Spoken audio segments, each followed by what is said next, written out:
Fox News is now streaming live on Fox One. When it matters most, turn to the voices you trust. We go beyond the headlines, bringing you the stories you won't hear anywhere else. Live coverage, sharp analysis, real perspective. At home or on the go. Stay connected when it counts. Stream Fox News on Fox One. Download today. The Rita Cosby Show on the Red Apple Podcast Network. And tonight on the Rita Cosby Show, two horrific shootings, both being investigated as acts of terrorism. There is a lot to talk about tonight. 1-800-848-9222, 1-800-848-9222. And you are listening to the Rita Cosby Show. At the Old Dominion University shooting, we are finding out that the attacker, who has now been killed, well, that attacker had been convicted, had been charged, convicted, and served time in prison for many years for being a material supporter of ISIS and planning an attack on America. Why was that guy even ever allowed out to see the light of day? And why was he able to continue being a naturalized citizen in this country? He should never have been allowed to see the light of day. If you are planning an attack on America, I'm sorry, I don't think you can be rehabilitated. I don't think you can be reformed. And I actually think you should be thrown in prison at minimum and throw away the key. 1-800-848-9222, 1-800-848-9222. And then, of course, there's this horrific case also in Michigan. And we just got this in just a few moments ago, guys, where the identity of the individual who rammed his vehicle into that big Michigan synagogue a few hours ago, he's a 41-year-old naturalized citizen born in Lebanon. His name is Ayman Mohammed Galazi, and he entered the United States in 2011 on an immigrant visa. He was naturalized into a U.S. citizen in 2016 during the Obama administration. Who are we letting into this country? This is the guy who rammed his vehicle into a crowded synagogue today, one of the biggest in America. There's 12,000 congregants, 3,000 families. There was a preschool with very young children inside. And then his vehicle went down the hallway. He was opening fire in his vehicle going down the hallway. I can't tell you more how dangerous somebody like that is. Why are they in our country? I have a feeling there were other signs. There were problems with this guy.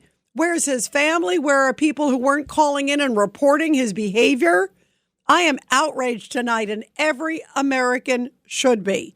Here is President Trump just a little bit ago at the White House talking about the shooting at the Jewish synagogue. Here it is.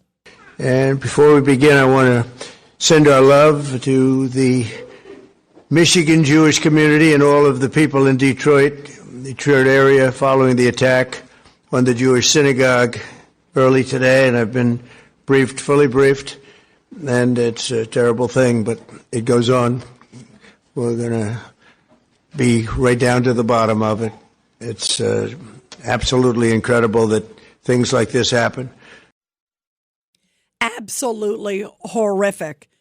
And this case, thank goodness, in Michigan, they had armed guards. I was saying earlier today, many of you may have heard it, a good guy with a gun taking out a bad guy with a gun. Can you imagine if they were not armed at that synagogue? The security, apparently very well trained. They had just done shooting training not that long ago with the FBI, like 6 weeks earlier. So thank goodness that they were well equipped and prepared for a worst case scenario. And boy, did they get it today.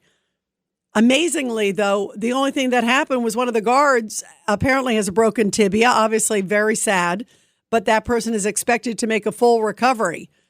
But if those guards didn't take out this guy, there would have been so many dead people inside that synagogue. Thank goodness for our courageous men and women in security, many of them former police, former military, Bravo, bravo, bravo. Here's the Michigan sheriff describing pretty much what happened and how this suspect was taken out. That I want to make sure the local community is aware of first and foremost is this community works together hand in glove. This community takes care of each other.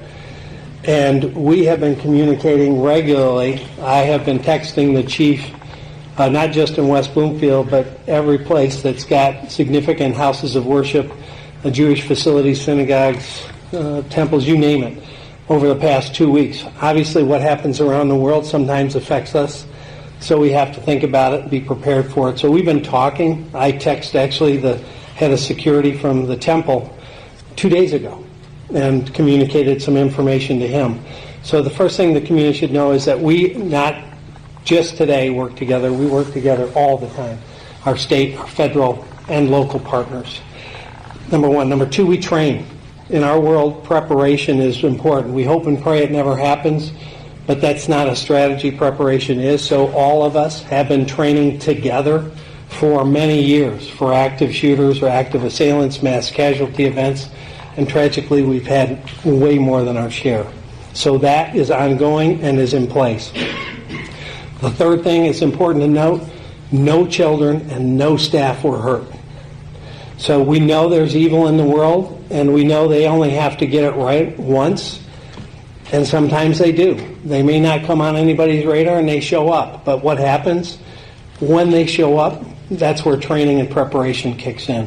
The security staff did an amazing job. And you'll get some of the details on that, but they stopped the threat. No kids, no staff were hurt. Now, there were some injuries and things that had to be taken care of. One of the head of security was taken to the hospital. He got knocked down by the car when it breached the building, and we've had 30 law enforcement officers taken to the hospital for smoke inhalation.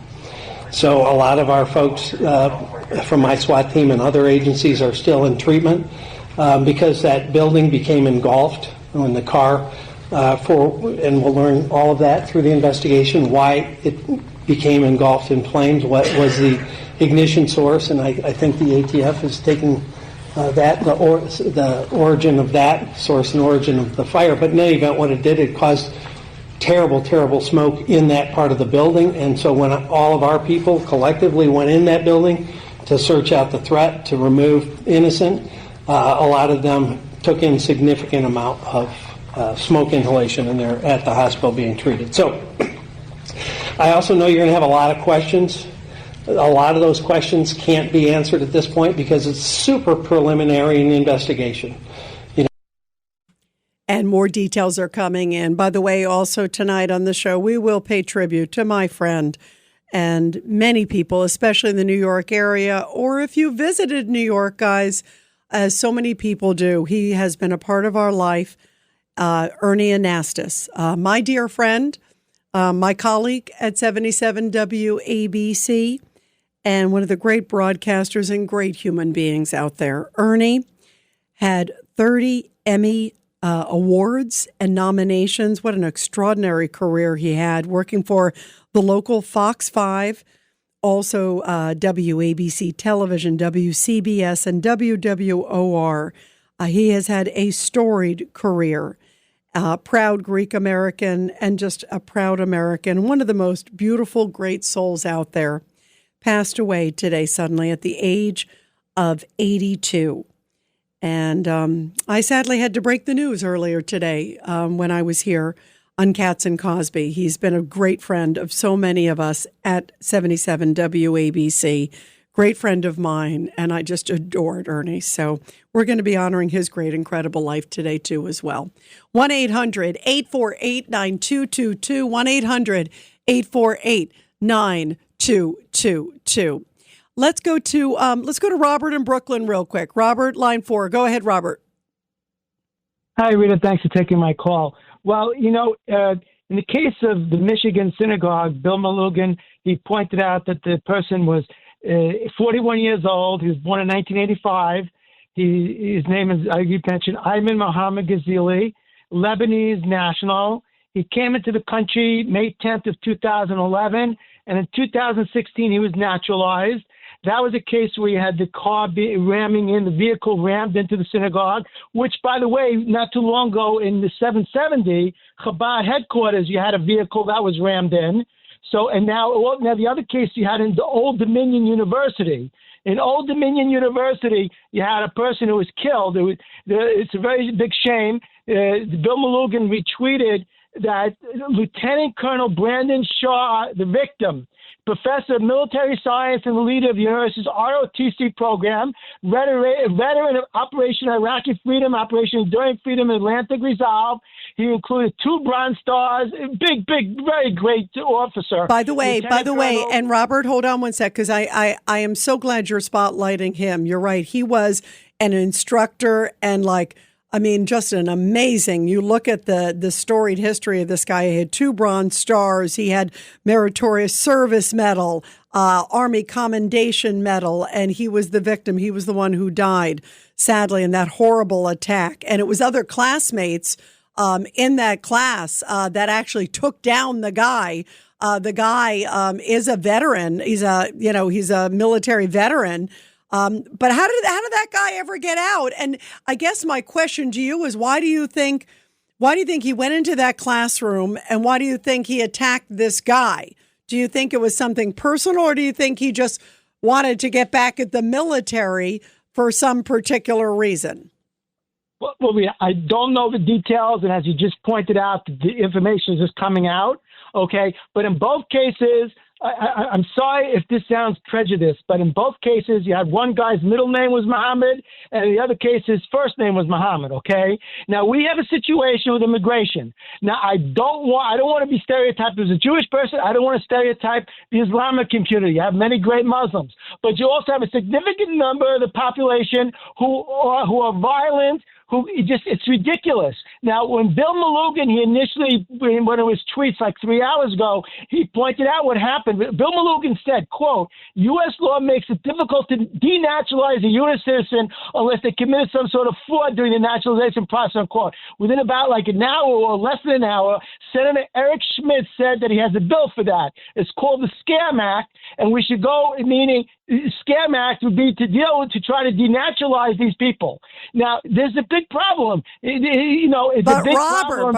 Robert, this is obviously, and I know you can appreciate this, this case goes well beyond just a little misrepresentation on your documents. Not that anybody should be misrepresenting their entrances to the United States, but this guy was convicted and he served 7 years of an 11-year sentence.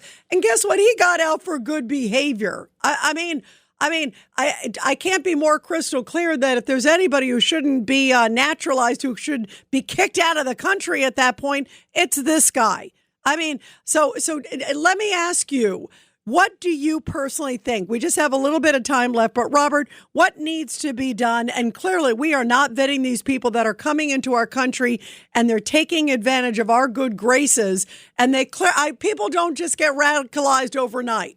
There were definite warning signs, and we'll find it out. A brother, a sister, a mother, a neighbor, girlfriend, whoever it is, clearly saw something and didn't say anything. Well, Rita, first of all, I like to stop all immigration, especially immigration if it's coming from populations that there's a significant chance, of this type of behavior.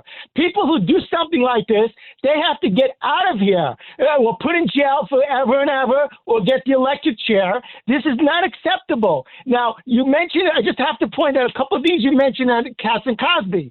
One of the things you mentioned was when the Democrats, they're defunding the DHS. That includes stuff like cybersecurity, the Coast Guard, the Secret Service, TSA. And the other thing is the Scam Act. Or the SAVE Act, Save America Act, whatever it is. These people, the Senate and the House, they're not getting the job done. It's disgraceful. If they need to use a standing filibuster, they have to address these issues. I've been screaming about denaturalizing Mamdani, but whatever, the whole issue in general, they're terrible Republicans. The Democrats are destroying this country. The Republicans, but they're like a bunch of fake fraud opposition. And it's just really, really frustrating. Now, another thing you mentioned, extremely important, important, and it's Cosby, you mentioned about Moody's downgraded the city rating because the expert you had on, I thought it was the former deputy mayor. Yes, Randy Mastro.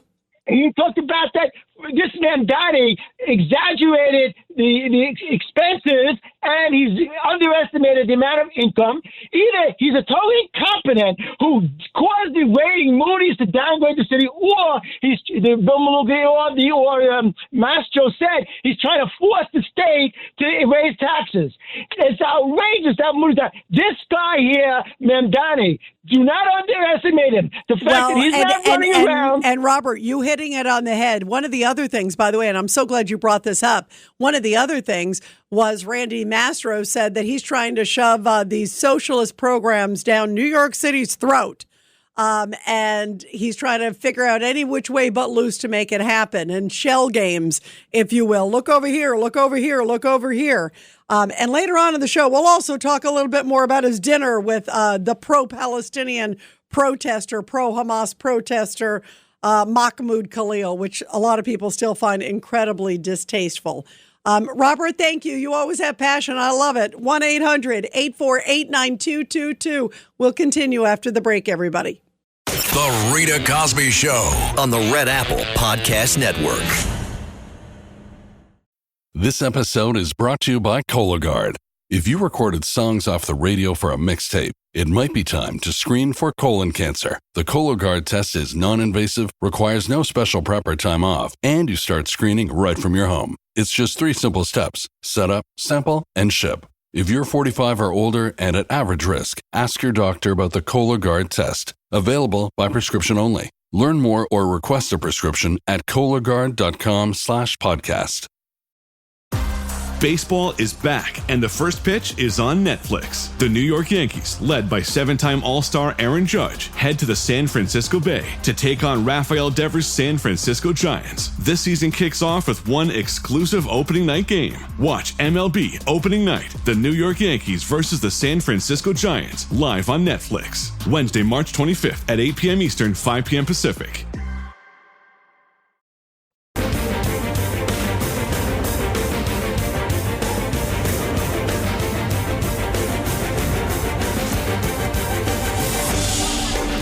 It's the Rita Cosby Show. And we are continuing your calls here on the Rita Cosby Show. A difficult day in America.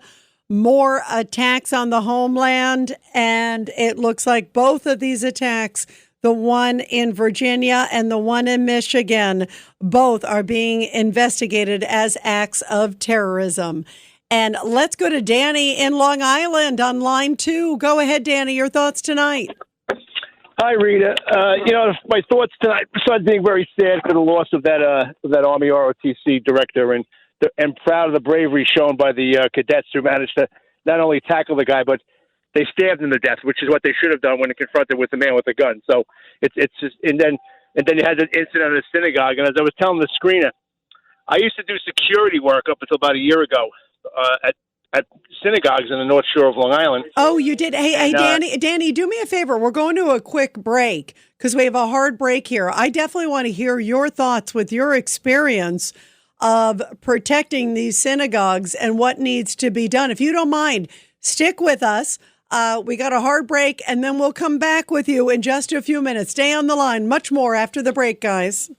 The Rita Cosby Show on the Red Apple Podcast Network.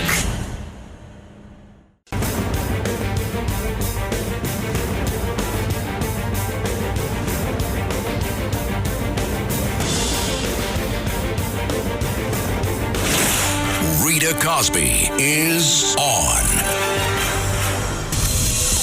The Rita Cosby Show presents Back the Blue. And this Back the Blue segment coming from Beaver Township, Ohio, where police there rescued a woman trapped in a vehicle that was partially submerged in extremely freezing cold water. Officers were called to an intersection after they got a report of a vehicle in the water with a woman trapped inside. A 911 caller said that a woman was trapped in the SUV in the water and was unable to get out.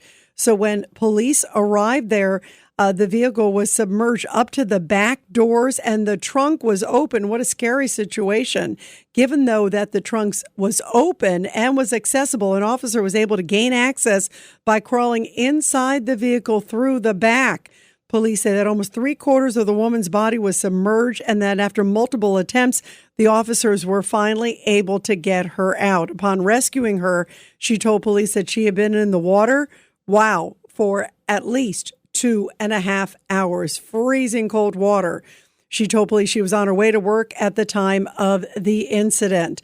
Authorities still don't know exactly what happened, but they do know that she was very confused, was clearly suffering from hypothermia, and was immediately taken to the hospital, is in critical condition, but is expected to survive. Thank goodness to the men and women in blue. And thankful for security officers. We're going to get to Danny in a moment there in Long Island, who did security at synagogues, and the threats to the homeland, they are off the charts now. Recently, of course, we were talking about this case at Old Dominion University. We're going to get to some new details on that. But in the Michigan case at the Michigan synagogue, here's some details from the FBI special agent there describing what happened. The FBI is here working with our state, local, and federal partners to investigate this incident, and I can confirm that we are leading the investigation right now as a targeted act of violence against the Jewish community. As my partners have said, this is an active and ongoing investigation with an active crime scene, and I ask for your patience as we process this evidence and pursue every lead that has come to us and that we have developed thus far. What I can share is this. There was one subject involved in this incident who is now deceased. And as my partners have said, we've had no victim fatalities. We will not be able to provide additional information at this time on the subject or his motive, as our goal is to protect the integrity of this investigation and to ensure that we give you accurate and timely information as soon as we can. And earlier today, we talked to Michael Masters. He is with the Security Network. And he talked about the massive amount of money that people have had to invest in security at Jewish synagogues. Take a listen. Well, let me say this. One of the things that the Jewish community has done is invested over $760 million a year on security. That should not be necessary in the greatest country in the world, where religious freedom is a tenet of our belief system. Hey, Michael, I just want to have you repeat that number again. Our jaws dropped. Did you say 760 million? $760 million that we as a Jewish community are spending on security a year. Wow. At a minimum. And that is so that our kids can go to day school, that our community can walk into a synagogue on Saturday, that we can send our kids to camp, that it is essentially a tax for a faith-based community. But the reason we have that is because so many people are motivated to kill in the name of their own belief system. And where we are seeing that fueled and sped up is in the online environment. Just a witch's brew of hate that is then being elevated and instigated by the Islamic Republic of Iran, the number one state sponsor of terrorism in the world. And with their back up against the wall now, they are certainly calling for that violence.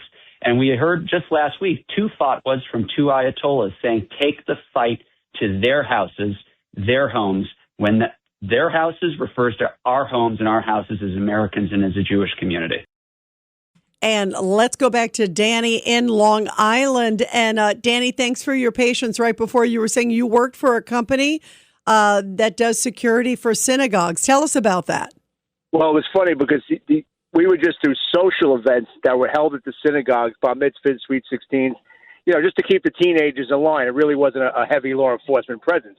But as I'm there in my suit and there's a lot of dancing going on, I noticed in the front of the temple, on both sides, there was a command center with lots of cameras, and there was a guy sitting inside the booth who was locked in, and he let me in, and I said, are you with us? He said, no, I have nothing to do with the party. You're hired by the parents. I'm here to keep everybody safe. And he opened up his drawer, and he had an AK-47 assault-type rifle, and he was licensed to carry, and he was the synagogue security with all the cameras to prevent exactly what happened today in Michigan. He had nothing to do with the party. He could care less if the kids were, carrying on what kids do. we were there for the nonsense. He was there to keep them safe. And wow. They're ready to go. The Jewish community has been persecuted for 2,000 years. They know exactly what they have to do, and that's why if you are planning on attacking a synagogue, you're going to meet your 72 virgins, because they are ready to go, and they are law-abiding people that just want to be left alone, but they are not messing around. They are not taking anybody's nonsense. So, and I'm proud to associate with them. Yeah. No, Danny, tell me about also this guy who is doing the security there for the synagogue. Are most of them like former law enforcement or law enforcement or military? No, he looked like he was associated. He looked like a rabbi more than a military guy. He wasn't in exactly great shape. He didn't look like he was a commando, but he knew how to fire that gun, and that was all he was there to do. He wasn't there he wasn't. That was his job, and he was monitoring cameras, and he didn't look like he was IDF. He was just there to kill people if he had to. And they had all kinds of cameras, and he had total view of all the facility and the areas around the facility. And he wasn't being diverted by kids drinking beer in the bathroom. He had his eye on the ball. So I'm sure that's what's going on all over this country today, and maybe even more so. And I'm sure the police department is directing special patrols, or if not fixed posts. I'm waiting for Mr. Mandani to come out and make his official statement as to what happened today, because everyone has to make their statement, no matter where it happened, what happened, to who. Now they have to come out and make their statement and tell us, Mr. Mandami, that you're putting extra cops at the synagogue, and try to mention the word Islamic fundamentalism, terrorism. Try to squeeze that in. Try to say who's committing these acts, because there was one in Toronto. We have two in the United States now. There's going to be more. We spent a decade or more letting people into this country, as the president said, who have no desire to be American or to have our values. And now we're going to pay the piper, sadly. Yeah, and you are exactly right. You look at these layers, and you're right. I'm waiting for Mandani, who I still can't get over the fact that he had dinner with Mahmoud Khalil, who led those protests. And you're right. Even the statement of the, at first he wouldn't even, he was blaming, remember, he said white supremacists. He wasn't even blaming the perpetrators, let alone, Islamic fundamentalists. And they were clearly supporters of ISIS, as you said. He came out today and he said, by hosting him, he was just expressing his belief in the First Amendment right. Oh, really? Are you having the right-wing protesters who were there as well? There was white supremacists who started that demonstration. Did you have them? Did you honor their right? Of course you didn't honor their right to freedom of speech. You had that guy there because you believe in exactly what he believes in. Well, and it's so distasteful, the timing of it, to your point. I mean, he's had that guy hanging around with him during his inauguration. Remember his victory night, his inauguration. And then again, right after that horrible incident that took place right outside Gracie Mansion. So you're right. I agree. I think it's disgusting. I think it's so ill-timed. And the other thing, Danny, too, I don't ever want to hear him say defund the police or cut police back ever again. I mean, it's so disgusting when he says it, but even more so now. It really gets me angry, Danny. Listen, the whole state of New York is in complete disarray. We had a car full of illegal aliens with Molotov cocktails in Brentwood, Long Island, arrested the other day, who were on their way to torch somebody's car, who were given a desk appearance ticket and released back into society. We had a 20-time arrested, 4-time deported migrant push an Air Force veteran onto the track of the subway. He's fighting for his life. I read the article today. It was his granddaughter crying that she'll never be able to speak with her grandpa again. What are we doing in New York State? What is going on here? This is insanity. It is utter insanity, and that's why good people need to stand together and bandy together and fight for this country, 100%. And Danny, I'm so glad that you talked about what's been going on in the synagogues. I think it's horrific. This increase in anti-Semitism is disgusting, and all of us need to condemn it. There can't be any of this gray. And going back to Mandani, sorry to vent on this again, but remember when there was that protest recently? Someone on his team blamed the participants inside the church as opposed to the protesters outside. So he's got to get his priorities right. There is no doubt. about that. Danny, thank you very, very much. Let's go to Jean in Mount Vernon on line 1. Go ahead, Jean. Your thoughts tonight. Yeah. Hi, Rita. It's nice to speak to you today because I was listening to Katz and Cosby this evening, and I was going to call you tonight to say, thank God you were feeling better today. And Thank I you. was at the same time listening to the program and learning with great shock about the passing of Ernie Anastos, because I listen to him all the time on WABC. He's always Ernie, and he talks to people both young and old, and he always asks them a question and gets answers from them. And I thought I'd been just hearing his program yesterday, but I was learning that he had pneumonia and was in the hospital on Monday and had passed away today. And he was only 82, and I'm 88 years old. God willing, it'll be tomorrow. I'm still alive. But, you know, I was so surprised and shocked. That, we were too. We were too. Away. Jean, you probably heard on Katz and Cosby, and I shared it with all of you as we learned it. I literally had just learned it maybe about 5 seconds before I shared it with all of you on Katz and Cosby. And as you know, first of all, I've known Ernie for decades. He's been a dear and treasured friend to me and so many people. Just what an iconic, amazing man. I mean, and he was only 82, as you mentioned, and he was in the hospital. He had some health problems, was doing better, and then went in, as John was sharing, for pneumonia on Monday and passed away this morning. And he was the most just wonderful, always happy. He had his positively Ernie. I know, he was always very positive. Yeah, but you know what, Jean? That's how he was on and off air. I had the honor to spend, dinners and other great moments with Ernie and his family through the years. And he's always been just this joyous, beautiful ray of sunshine, and always wanted to bring out the best in other people. And he is going to be just incredibly missed. I'm so glad you brought that up, Jean. I was choked, as you could probably tell. A wife and children. What's that?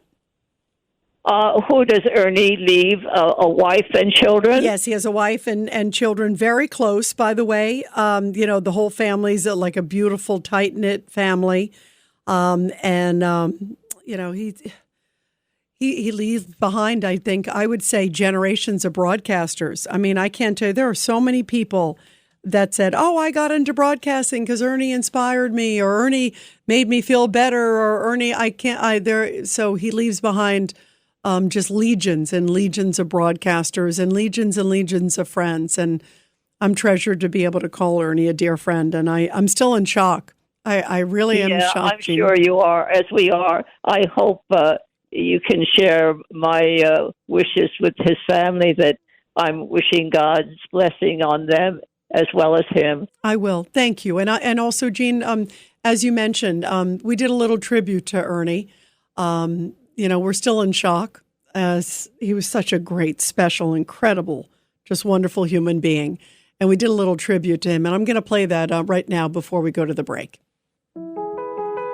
Ernie Anastos. Hi, it's Ernie Anastos. The Emmy Award-winning television anchor and beloved New York broadcaster, whose career spanned nearly 5 decades, has passed away at the age of 82. You can hear my reports, Positively Ernie. It's how to make life better with positive news you can use. Anastos was one of the most recognizable and respected voices in New York media. Over the decades, Anastos anchored evening newscasts for several major New York stations, including ABC 7, CBS 2, WWOR-TV, and Fox 5. A Hall of Fame broadcaster, Anastos earned more than 30 Emmy Awards and nominations. Ernie Anastos will be remembered not only as a towering figure in New York journalism, but as a broadcaster who believed in the power of news to educate, uplift, and unite communities. Hi, it's Ernie Anastos. Join us as we remember Ernie Anastos. The Rita Cosby Show on the Red Apple Podcast Network. LifeLock, how can I help? The IRS said I filed my return, but I haven't. 1 in 4 tax-paying Americans has paid the price of identity fraud. What do I do? My refund, though. I'm freaking out. Don't worry, I can fix this. LifeLock fixes identity theft guaranteed and gets your money back with up to $3 million in coverage. I'm so relieved. No problem. I'll be with you every step of the way. 1 in 4 was a fraud-paying American. Not anymore. Save up to 40% your first year. Visit LifeLock.com/podcast. Terms apply. This episode is brought to you by Redfin. You're listening to a podcast, which means you're probably multitasking. Maybe even scrolling home listings on Redfin, saving homes without expecting to get them. But Redfin isn't just built for endless browsing. It's built to help you find and own a home. With agents who close twice as many deals, when you find the one, you've got a real shot at getting it. Get started at redfin.com. Own the dream.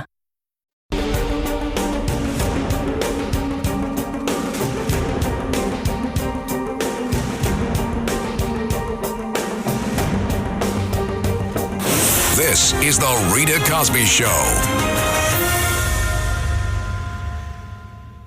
And coming up in the next hour here on the Rita Cosby Show, we'll continue taking your calls. It's been a very frightening day in America with a number of these attacks that have taken place. What do we know about sleeper cells, and what do we need to be on guard for? And some more details coming out. This is just unbelievable.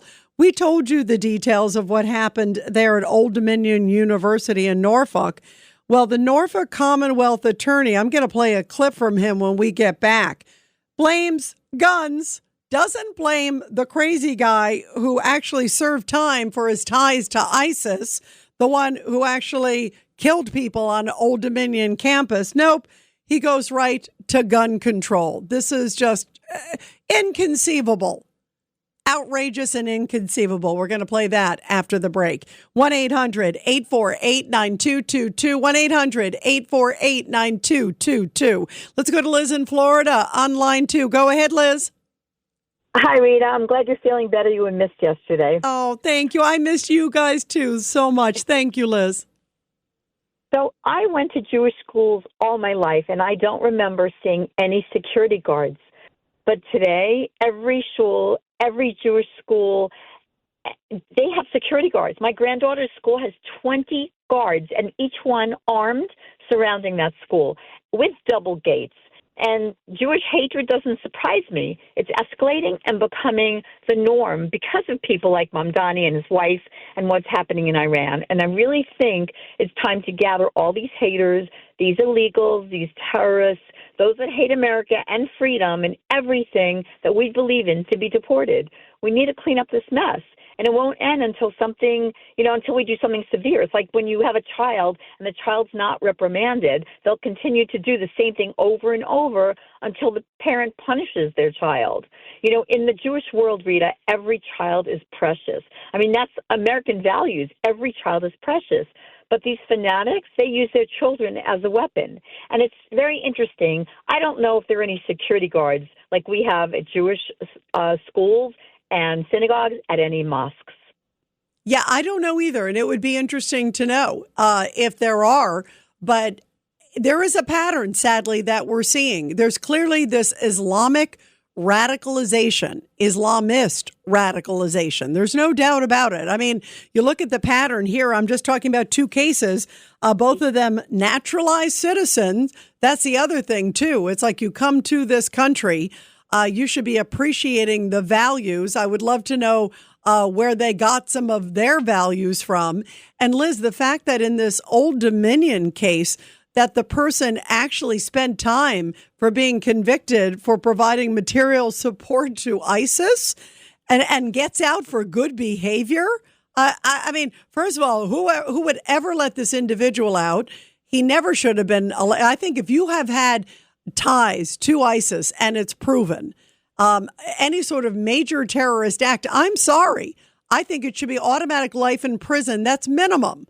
And I think if you killed somebody, it's death penalty. I mean, there's no gray for me. These people, they can't get rehabilitated. Do you ever believe these people who have such hate in their heart are ever going to be rehabilitated? The guy gets out in 2024, and here it is, 2026, and look what he does. I agree. I mean, you look at the family, and the apple doesn't fall far from the tree. And I believe that we need to look at our court system. They need to be reevaluated. And yeah, you're right. An eye for an eye, Rita. Absolutely. Yeah, they need to be aware that their actions have serious punishment. You know, the problem is, Liz, and I don't know all the details. You know, we don't know all the details in the Michigan case, but the guy rammed the vehicle, started driving down the hallway and started opening fire, had apparently some sort of explosives, it looked like, in his vehicle. So some of these people are so fanatical, they want to die for a cause. So that's also frightening too.